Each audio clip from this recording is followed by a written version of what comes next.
Everybody, welcome back to Impactful Unpacking. So it's been a couple of years since the last episode, and there's a couple of fans of the last iteration of the pod who are like, we're wondering like, where has it been and stuff like that. Mm-hmm. And I'm not even gonna get into it because this is a new era and we're super excited about it. We want to talk about a project we've been working on a lot, that has been taking our time, that we now have enough space to talk about this pod with, which is Maynette's Awakening.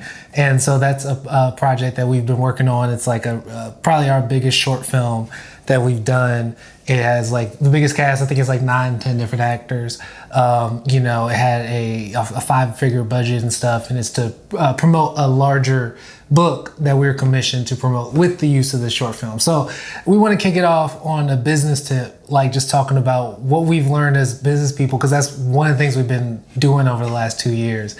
And with this project, what did we learn doing the biggest short film that we've ever done? Mm-hmm. So Kayla, we just did the biggest short film we've ever done. What was something that you learned doing Maynette's Awakening?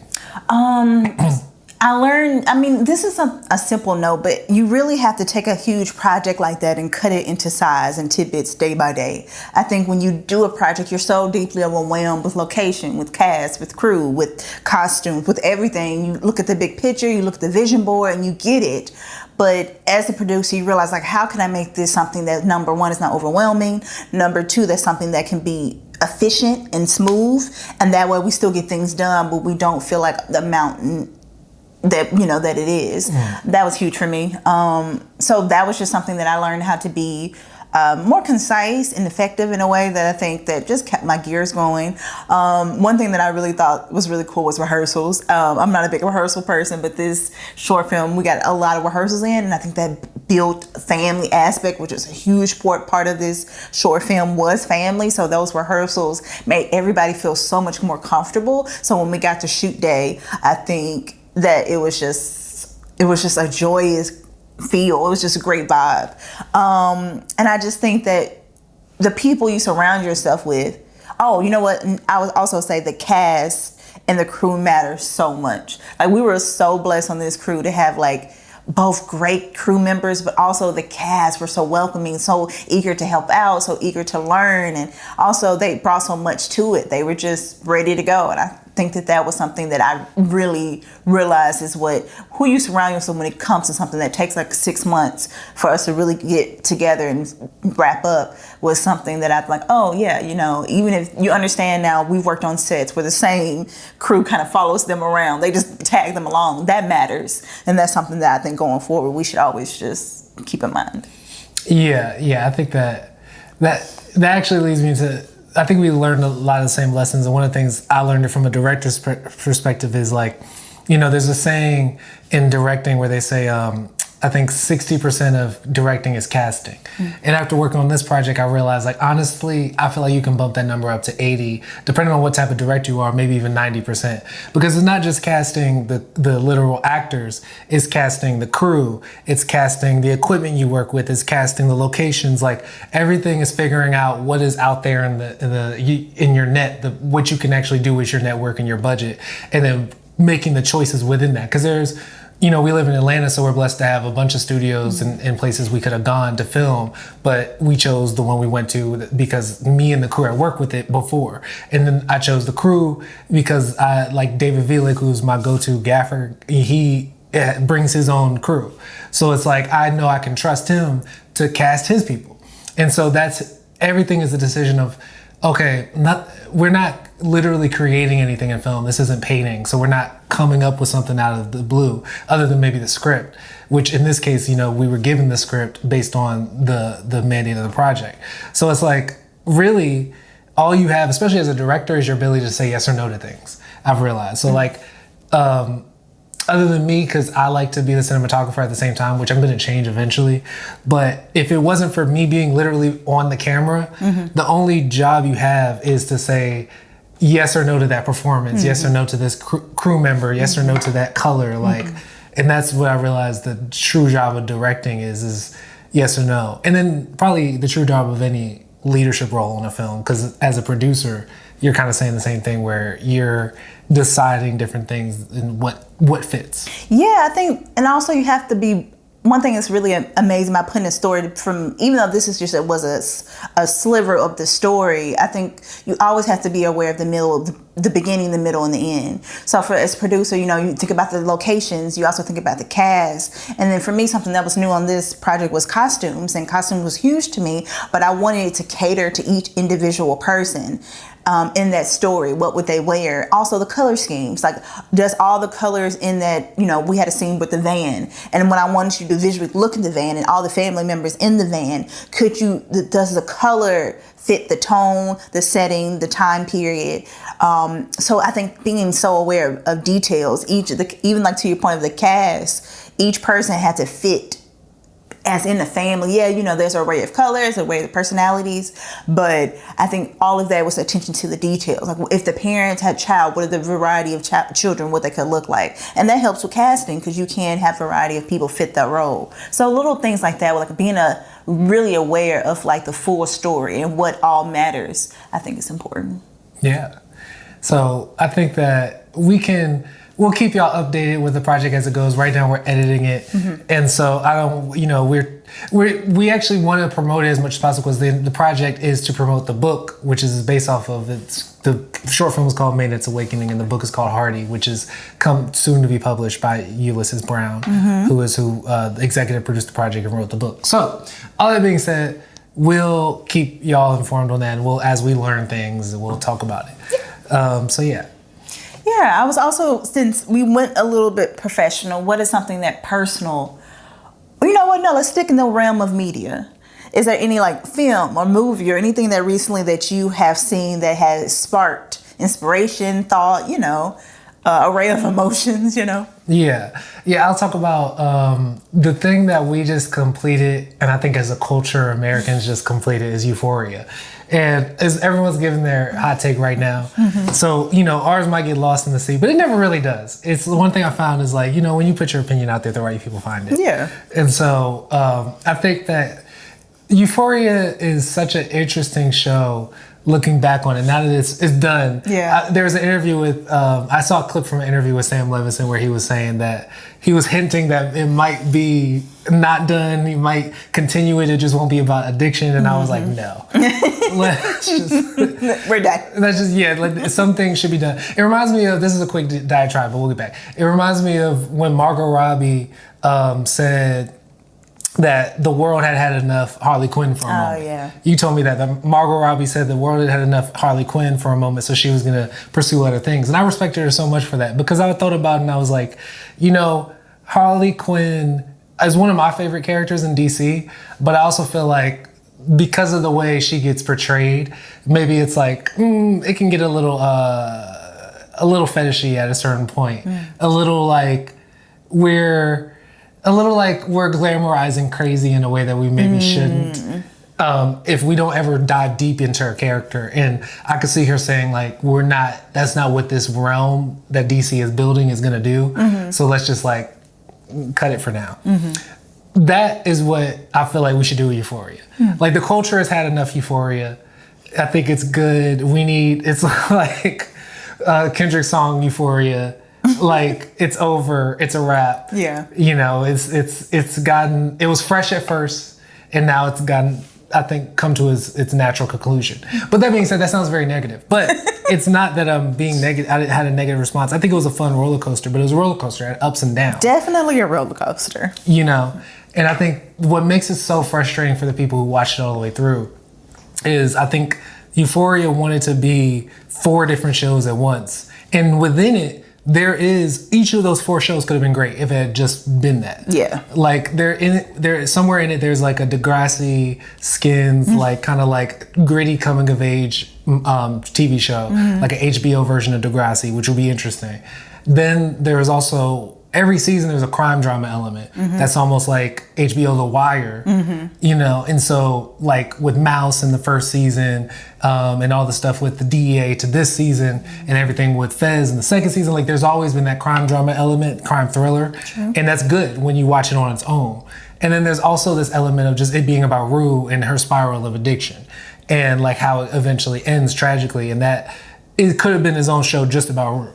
And I feel like each of these different genres, it could have it could have done each of those different genres on its own really well. Yeah. But and also they could have made it about the cast members too. Like that. Also, like if you're gonna do like it, from the beginning, you have to introduce everybody and maybe give them more side stories. I feel like each season was subcategories where, okay, well, is this going to be the whole ensemble? Like maybe, like, I don't know. I'm thinking like Once You're Healed, where you get a full picture of everyone's story, not just select stories. So that way everybody feels like you're going of age for everybody. You know, like even Kat's character, especially the old characters that I really wanted more of, we kind of got snipped of those. Or Storm character, which is Zendaya's sister, but I forgot her name at the moment. Like, I wanted more of her story if we're going to include everyone from the beginning to the end. I think if you would have kept the whole cast, like many big stories do, like, then I also think if you would have dabbed on that more instead of just like those three, I think I would like that too. And I was also thinking, like, when you think about it, it would be interesting from a writing standpoint to go back and count every individual character's plot and storyline over the course of the 3 seasons. Like, there had to have been 20 individual characters, not just that came in and out, but that had storylines and plots, which is actually impressive that it wasn't a complete mess.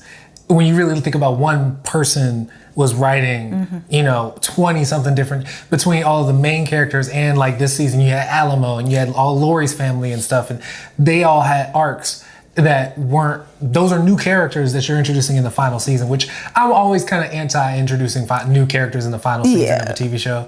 But Euphoria, again, it was great. It reminds me of Skins or Degrassi in that way, where every now and then they were refreshed the cast. So it kind of, again, it wants to be that, but then you also have this crime drama element. You also have this element of wanting to tell Rue's story. It's just a lot of different directions for, I think, literally to have one person in the writing room. So a lot of people right now are very negative on Euphoria and very like anti-Sam Levinson, but I think from a business standpoint, you have to commend the fact that he did what you're supposed to do as an auteur creator of a TV show, where he got us to watch and talk about it to the very end. Like, we can talk about, it's over sexualized, it's over this, but we watched it to the very end and we're talking about it right now in this podcast. And then it is impressive that one person could write it all. Do I feel like if you're gonna have this much going on, would it have maybe been better to not have one person behind it all? Or to have condensed it down to where it could have just been this great, realistic, drop the crime drama element and make it more of an ensemble instead of trying to be like mainly about Rue, but then also an ensemble at the same time. Yeah. Anyway, overall though, I think it's one of those shows that's gonna go down in time as like a moment in American culture. So that's my film take of the week. And I also think, I think the Euphoria, when it first came out, was so needed because at that time you didn't have a lot of like teen shows like when it first came out, and I think it brought something to, we didn't know it would be this, mature, I would say. But I think in the time when Euphoria, I'm never going to forget when it first came out, it was definitely needed in culture because growing up, especially as a millennial, you had an array of like teen shows that you could watch that I think that the younger generation really doesn't have. And that was needed, but it was very, some people felt like it was too much for that demographic. But I thought that overall I enjoy your Euphoria, and to your point, I think it will go down in history because it was so needed. Yeah. And speaking of stuff that's gone down in history for TV, you're watching a show that I've been hearing about since I've been hearing about anything anime, and that's HunterxHunter. Yeah. So you've been watching HunterxHunter. How do you feel about it so far, and how far into it are you? Well, I also didn't realize it came out in the 1990s. 1998, I think. So to your point, it's very iconic. It's known to be legendary, but I'm in the second season of HunterxHunter. I have been a fan of anime for the last few years. As you know, I've watched so many variety of shows, and this show I really love because it brings up like so many categories that you could talk about. Like the main character is a young boy who's trying to, in a sense, find his father, who is a professional hunter. I don't want to give too much away because maybe people haven't seen it, but a professional hunter, which is basically a professional killer in a sense, but it's more complex than that. They're very rich, they can live the life that they want, but they are professional at hunting people down if you need them for any kind of category in that, assassins, whatever. And so this young guy is trying to be that to find his father. But along the way, so many things in this show has revealed. Like, it's really important about community. Like, this young guy doesn't do, like, he has to perform like almost like these contests or these like competitions to get it. And it's kind of like Squid Game in a sense. Like, it's a huge array of people that come, like hundreds of people, and then it thins out, and then if you get to the end, you become that. So I'm over the first season, and what I love about it is, number one, he doesn't do anything alone. He builds a tribe, and they finish out to the end in a sense, but it's not. More to come. And then also it taught me that like mental, like the main character, he's a young boy, but he has such like mental determination. He has focus. Like, he is inspiring in that way. Like, you are not going to stop him. His quest is his quest. And number two, it also talks about like, we all have something within us, and they kind of like tap on it like an aura. And if you master your aura, you can then become like these categories, like an enhancer, a manipulator, and then once you master it in this world of like Nin, I think that's how you pronounce it. They use that as a hunter, because you have to become a hunter first. As a hunter, you weed out all these people, and then your next step is to master your aura, which is called Nin. And so that made me think, we all individually have our own type of thing that we need to master, and we can then become some type of professional in it. And so I love that, because it's like they want you to tap into that, and everybody's gift was different, but your job was to master. That was the next part of being a hunter. And I thought, oh, that's a cool message in life. Your job is to master whatever your gift and your skill is, and then you go to your next level of whatever that is. I think anime shows do a great job of having so much complexities in their stories. It's always about overcoming. It's always about who you have around you to overcome whatever your quest is. And it's always about like the simple things too. They have moments where they're just so grateful and just joyful, even if like the main character, nothing really makes him sad. Like, he's super determined, he's simple focused, and he's very joyful all along the way.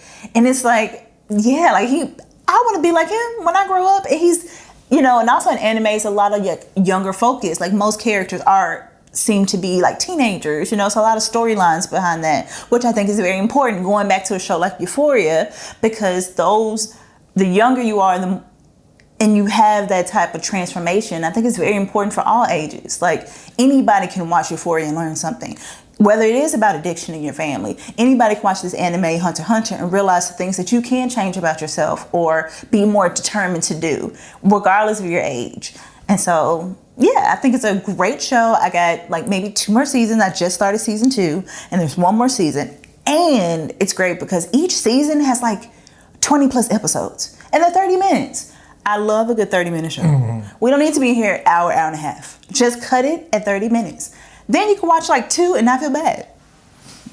Yeah, that's one of my favorite things about anime, is that keeping 30 minutes alive, because in American television, I hate the decline of the 30-minute show over the last like 20 years. Yeah. Like, it's, who has time to watch all these shows? And then they cost so much because they're an hour long. So then it's like you get shows that are really good that get 2 seasons, 1 season, because it's like you can't afford to do, 12 one-hour episodes or whatever. Yeah.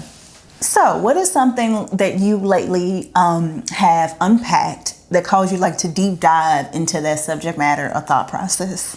Yeah, so recently I've been thinking about this quote that I heard from a philosopher named Terence McKenna, that he goes, he said, it's just, culture is not your friend. And it's from this long speech he gave in the 90s, or it's the early 2000s, something like that. On this podcast, we like to keep it loose. So it happened, trust me. You can do the research, Terence Google McKenna. it if you want facts. But it's a long speech he gave back in the day. And he kind of explains his position that culture is not your friend, and it's something very interesting. He's a white, I think he's a white philosopher. So my first initial reaction as a black person was like, well, y'all culture isn't my friend. But then I thought about it, and I was like, well, let me just take it in and sit with it, because something about it stuck with me. And I was like, well, culture is not your friend, because essentially what he was arguing is, culture as we know it, at least here in America, is so infused with consumerism and capitalism. Like if you're talking about cultural, like when we talk about what culture is, a lot of times in America, we're talking about media, we're talking about customs and practices that we do. And those things get reinforced by our media and government and things like that. So for instance, even in the Black community, right? Like if someone says to you, you know, God is good, you're gonna be like, all the time. Right? Like that's culture. Now, we as believers don't particularly think that's a bad thing. But if you're someone who is in a tough time, even if you do believe, but you're in a tough time spiritually, that's it's a script that you have to fulfill in our culture that you might not necessarily feel comfortable in that moment. Mm-hmm. So that's just an example of a prescriptive part of our culture. But then I was thinking like on a bigger scale, right? Like I think about a lot of times how a lot of the things, for instance, Black culture, like we introduced wearing clothes with more space, like baggy jeans and stuff, which is dope. Like, but that's not something we can own. You know what I mean? Like most of us are not walking around in Black owned baggy jeans or Black owned, just how this A-hat is not a Black owned company, right? But me wearing this A-hat in the way that I'm wearing it is like a part of Black culture because an A-hat has a certain meaning in Black culture that's slightly different than white culture. I'm feeling like that's referencing, like between Ludacris and things like that. And so, or just Atlanta culture. Atlanta culture in general. Atlanta Black culture, I would say. Like Atlanta Black culture, wearing an A-hat you can wear an A-hat and have nothing to do with baseball. Right. It is just understood as like, Atlanta. Whereas I think if I see a white person wearing an A-hat, I'm assuming you kind of know about the Braves a little bit. Now that is a stereotype, I admit that. But it's also a stereotype that's rooted in culture. You know what I mean? Like it's rooted, like there are more, when I was growing up outside of Atlanta, I saw more white people wearing Atlanta Braves hats than I do in Atlanta now. I see more Black people because it means something different. Like when I was growing up, the white kids wearing Brave hats were doing it because they actually like watching the Braves. You know, I don't watch baseball, but I'm wearing an A-hat because I live in Atlanta. All that being said, me buying this A-hat that represents that I live in Atlanta didn't do anything to lift the Black community up, right? And that's where it gets me into the concept of like, okay, if culture is not your friend, then what is community? And I think that is like led me to like, okay, if he's saying culture is not your friend, then I would say community then is over culture. If you had to pick, it's an interesting question. Like if we had to separate community versus culture, which one would you pick? You know what I mean? Because culture is sort of the byproduct of community. We get together as people, you know, even if it was just ancient times and we're just like 100 people roaming the plains, we would, in our downtime, sculpt figurines. We would paint on rocks. And that would have its own meanings to us that if someone else, even at that time, came along and saw, it wouldn't mean the same things to them because that's our culture, right? But that culture, while it has meanings and it can influence someone's way of thinking, good or bad, it's not literal. It's not literal human connection. Community is. If you came along, us being able to read the Egyptian hieroglyphs are not us being in community with ancient Egyptians. Right. That's us just understanding their culture. Right. And so similarly, how we can get that with ancient times is like interesting to separate those two things today, where it's like there's the byproducts of community, which is culture, and then there's community itself. And I think sometimes because it's easier to, I think, commodify culture, the byproducts of community, it's like, rather than community itself, sometimes we get distracted, and I think our modern day and age to always look at culture as opposed to looking at community. And I'm gonna stop there. I can give examples, but I feel like I'm rambling a bit. I get what you're saying. I also think like Americans' culture is individualism or individualistic. And so America pushes that you can do it by your bootstraps, you can do it alone, you don't need, now in today's world, I think church and state has been completely separate, where church and state represented community and government at the same time. I think that was the dream of America. But now I feel like now it's just a capitalistic society that kind of preaches that you can do everything solo, long as you hustle, you grind, like, you know. And as believers, we know that community is godly. That's what God wants. It's like two or more gathered. That is where, you know, hopefully more he can dwell and goodness can dwell. And I think community is for, especially the African Americans, was our history, is how we have been able to survive all these years, is the unspoken community we still have to this day. It's the looks we give, it's the nonverbals. Like, that's what keeps us like afloat, is community. So I'm the person who's never trying to follow culture. I never want to follow. I'm also probably stubborn in that way. Like, I don't like to be told how to live life. I want a consensus on how we all agree that life should be led, especially if we're like-minded. Now, if we're like-minded, then probably not. But if we are, I think community is how we, like, you know, how you see those little bookstores or the little mini houses that have books in them and people can just walk by and grab a book. That's community. You know, I think like gardens and, you know, that should be the focus instead of this culture which leads you into follow a corporation or to follow one way of thinking, and who's ever on top way of thinking at that is never a consensus. Community says we all have a vote. You know, that's hopefully democracy. But I feel like culture says that you should follow the rich, the 2%, what's trendy, what's popping, versus what is, you know, morals, what's sustainable, what's just like realistic, you know, what's, you know, moving humanity forward, not trends forward, not rich forward, you know? Yeah.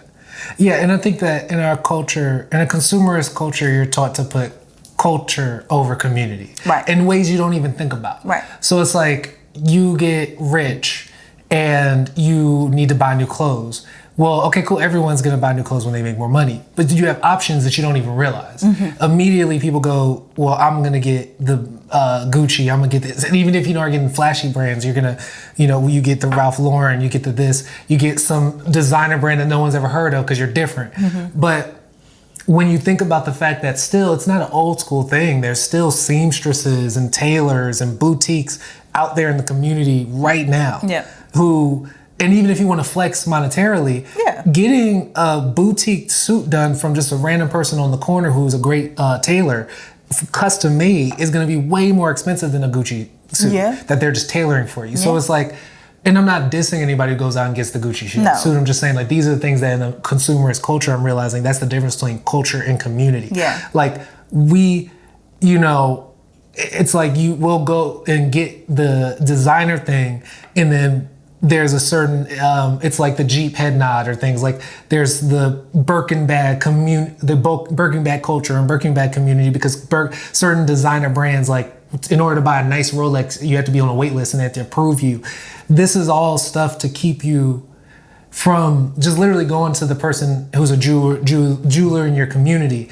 Like when you have that $100,000 to spend on a watch. Mm-hmm. You know, before it was cool to go to the jeweler in your community when you had $3,000. Mm-hmm. But now that you have $100,000, you got to go to Rolex. Mm-hmm. You got to go to, you know, and there's certain things where we've gotten to a point where you can't even go to community anymore, like cars. Like, there's no community car maker. Yeah, because now it's literally like a big three that owns everything. So it's like there's no room for community when you have people that the money is only going to a few. Or it's like, you know, you go to a farmer's market instead of go to Whole Foods. You know, you'll go, you know, that even that is a way to like give to the community. Or you'll go to Etsy instead of going to Amazon.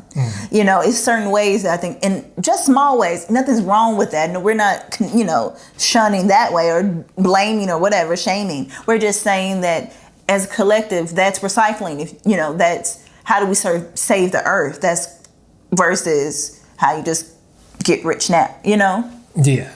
Yeah, so this is just an interesting thing that I've been pondering on.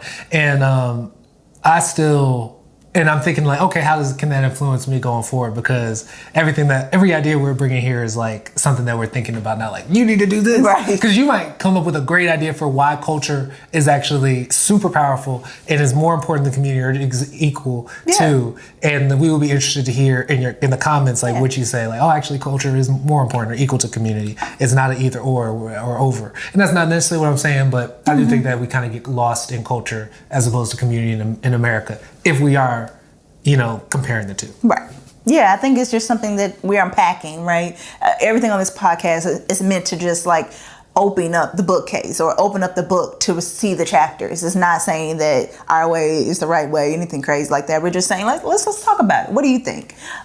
This is a small perspective. We might change it 2 months from now, but we're here to unpack it. Yeah. So, bye.